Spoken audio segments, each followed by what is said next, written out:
Bonjour Christiane. Bonjour Claude. La question du jour. Alors la question du jour, je me suis demandé, euh, quand on parle de création, est-ce qu'on n'a pas une petite confusion entre pensée, où il peut y avoir peu d'intention, et une création où on a vraiment l'intention de créer quelque chose? Hmm. Tu vois, parce que c'est l'intention qui fait la différence entre une pensée. Pour moi, en tout cas, une pensée, parce qu'on a plein de pensées, et nos pensées ne sont pas forcément créatrices pour autant. Hmm. Eh bien, apparemment, tu as répondu à la question. Quelle était la question? Quelle serait la différence, tu vois? Pas confondre la pensée positive et la création. Oui. Et la différence d'avec quoi? La différence d'avec la création, la pensée positive. Quelle est la différence entre une pensée et une création? Est-ce que c'est ça la question? Oui, c'est ça. D'accord. Ben, une pensée, c'est une pensée. Et on peut même dire que c'est une forme pensée. La pensée donne forme aux réalités.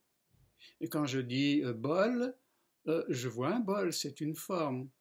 Et quand je dis univers, euh, il y a une forme. Et quand je dis abondance, là la forme est moins claire, mais il y a une forme, il y a toujours une forme. C'est-à-dire, la pensée donne les limites à la réalité. Mais la pensée est virtuelle, ce n'est pas une réalité. Le mot chaise, on le sait, n'est pas la chaise, on ne s'assoit pas sur le mot chaise. Ça ne marche pas.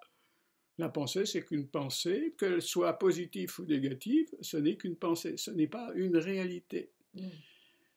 Pour en faire une réalité, il faut une particule de vie, il faut une intention. Donc on pourrait dire une création, c'est bien une pensée, mais ce n'est pas uniquement ça, c'est aussi une intention. Donc quand il y a une pensée plus une intention, nous avons une création naissante, c'est-à-dire une création virtuelle qui se trouve dans notre monde à nous, dans le monde de la pensée ou dans l'esprit. Et si nous voulons la réaliser, alors certainement nous devrons passer à l'action. Il y a être, donc la création qui contient une pensée plus une intention, on pourrait dire c'est un état d'être. Puis, si nous voulons la réaliser, nous passons dans le faire, l'action, et à un moment, si nous avons des actions très alignées, nous aurons l'avoir. L'être se transforme par le faire en avoir. Et là, nous avons une création réalisée. La plupart de nos créations, en définitive, ne dépassent pas le stade d'une pensée. Donc, fort heureusement, parce que les gens veulent penser positif, mais ils ont plein de pensées négatives. Donc, heureusement que tout ne se réalise pas, sinon ça serait un peu catastrophique dans notre existence. On maîtrise, la plupart des gens ne maîtrisent pas vraiment ni leur intention, ni leur attention, ni leur pensée. Est-ce que j'ai répondu à ta question? Oui, et du coup, ça me fait voir que ce qui fait vraiment remonter, je dirais, des créations, des contre-créations, des créations négatives, c'est quand il y a de l'intention. Oui, quand il y a de l'intention, ça commence à être sérieux. Voilà. C'est plus une pensée, c'est quelque chose qui prend forme. Donc j'ai l'intention, je donne vie à la forme, je donne vie à la pensée, parce que les intentions sont des particules de vie.